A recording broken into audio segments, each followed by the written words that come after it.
அந்த கலர் வந்து பார்த்தீங்கன்னா கையில் ஒட்டும் அப்படியே.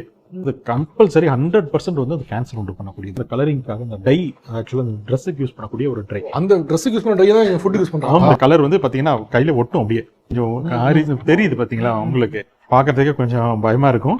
இதுதான் ஒரிஜினலாக இருக்கக்கூடிய கலர் சேர்க்காத சிக்கன் 65. இதுவும் அந்த அந்த ரெட் கலர் வரும் உங்களுக்கு கையில். கெமிக்கல் இந்த கீழே இந்த பிளேட்லேயே வந்துச்சு.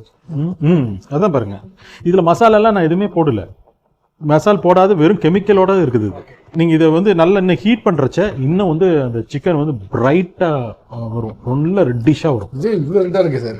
பிரைட்டா இருந்தா எப்படி தெரிஞ்சுக்குது? ஆக்சுவலா ரொம்ப பிரைட்டா இருந்தா அது கலர் தான். கலர் ஆட் பண்ணி தான் போடுவாங்க. நாங்க இதெல்லாம் நாங்க கிலோ கணக்குல பிடிச்சி எல்லாம் உரி கம்பியில எல்லாம் எடுத்து நாங்க கீழே போட்டுருக்கோம்.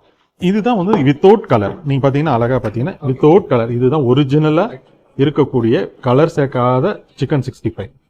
நீங்கள் அது அந்த மாதிரி கலரில் இருந்ததுன்னா இந்த மாதிரி ரெட்டிஷ் இல்லாமல் இந்த மாதிரி இது வந்து இயற்கையான ஃபுட் கலர். இதுதான் ஃபுட் கலர். இதை வந்து நீங்கள் தாராளமாக பார்க்கலாம். சரி, கடையில் போயிட்டு நீங்கள் இப்போ பார்க்குறதுப்போ அந்த சக்கரை கெட்டு போச்சு அப்படின்னு பார்க்குறப்போ just feel like that. Okay, எப்படி இருக்கணும்? ஆக்சுவலாக ரொம்ப ஸ்மூத்தாக இருக்கக்கூடாது. ரொம்ப வந்து கொலன்னு வந்து இப்படி இழுத்தோம்னா அது த்ரெட்டு மாதிரி வரக்கூடாது.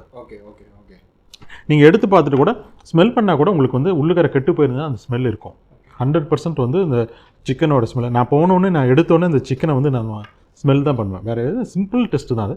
ஸ்மெல் பண்ணினாவே தெரிஞ்சிடும். ரெண்டாவது அந்த சிக்கனை எடுத்து இப்படி நான் இப்படி பண்ணி பார்த்தோன்னு வச்சுக்கோங்களேன், இட் வில் பி லைக் கொலன்னு வரும். அது நல்லா அது கெட்டு போன சிக்கனாக இருந்ததுன்னா நல்லாவே பிசுன்னு வந்துடும். அதுமாரி இப்போ நாங்கள் ரீசெண்டாக நடத்தின ஒரு ரைட்டில் கூட பார்த்தோம்னா நல்ல பீசஸ் பிரியாணி கட்டுன்னு சொல்லுவோம். அது வந்து பெரிய பீசஸாக போடுவோம். அந்த பீஸை எடுத்து நான் பிரிக்கிறேன், அப்படியே ஃபுல் அண்ட் ஃபுல் அப்படியே கொலன்னு வருது. அவங்க முன்னாடியே தான் நான் கேட்டேன், இந்த பிரியாணியை நான் சாப்பிட்டுமா சாப்பிடக்கூடாதா சார்? சாப்பிட வேணாம் சார். எத்தனை பேர் இது சாப்பிட்ருக்காங்க, உங்களுக்கு மனசாட்சியே இல்லையா அப்படின்னு கூட நான் கேட்டேன். அத்தனையும் கிட்டத்தட்ட 30 கிலோ 40 கிலோ தூக்கி குப்பையில் கொட்டி அழிச்சு இந்த ஃபுட்டை வந்து நமக்கு எவ்வளவோ பேர் இருக்கிறாங்க. அதுக்கு ஏன் இந்த மாதிரி கலர் ஆட் பண்ணணும், இல்லை கெட்டு பண்ண சிக்கனை போடணும்? அது மாதிரி இப்போ பண்ணுறது. ஆக்சுவலாக சார், சென்னையில் பிரியாணி கிடைக்காத இடமே கிடையாது. நீங்கள் எந்த ஏரியா போனாலுமே உங்களுக்கு பிரியாணி வந்து எங்கேயோ இடத்துல கண்டிப்பாக கிடைக்கும். இப்போ இந்த மாதிரி அடல்ட் ட்ரெண்டு, இந்த மாதிரி கெட்டுப்போன இறைச்சி எவ்வளோ ப்ராமினெண்ட்டாக இருக்குது. ஏன்னா இப்போ கிட்டத்தட்ட சென்னையோட தேசிய உணவுனா என்ன கேட்டால் பிரியாணின்னு சொல்கிற அளவுக்கு மாறிடுச்சு. அப்படிங்கப்போ இது பெரிய அவேர்னஸ் தேவை. இது எவ்வளோ ப்ராமினெண்ட்டாக இந்த மாதிரி கலர் ஆட் பண்ணுறது, கெட்டுப்போன இறைச்சிங்கிறது எவ்வளோ ப்ராமினெண்ட்டாக இருக்குது. இது வந்து சிக்கன் தான். Okay, chicken. இது one of the type of chicken. இது பார்த்தீங்கன்னா ஃபுல் அண்ட் ஃபுல் க்ரீனிஷாக இருக்கும். இது வந்து முதல்ல வந்து இது வந்து பச்சை சிக்கன்னு வந்து சொல்லுவாங்க. ஆக்சுவலாக இது எல்லாமே வந்து அந்த கெமிக்கல் ஆடடோட இதுதான். இந்த மாதிரி நமக்கு கிடையாது. அவங்க என்ன சொல்லுவாங்க, கடையில் சில கடையில் இது வந்து ஒன்லி பச்சை மிளகாய் போட்டு அரைச்சது, கலர் ஆட் பண்ணல அப்படின்னு.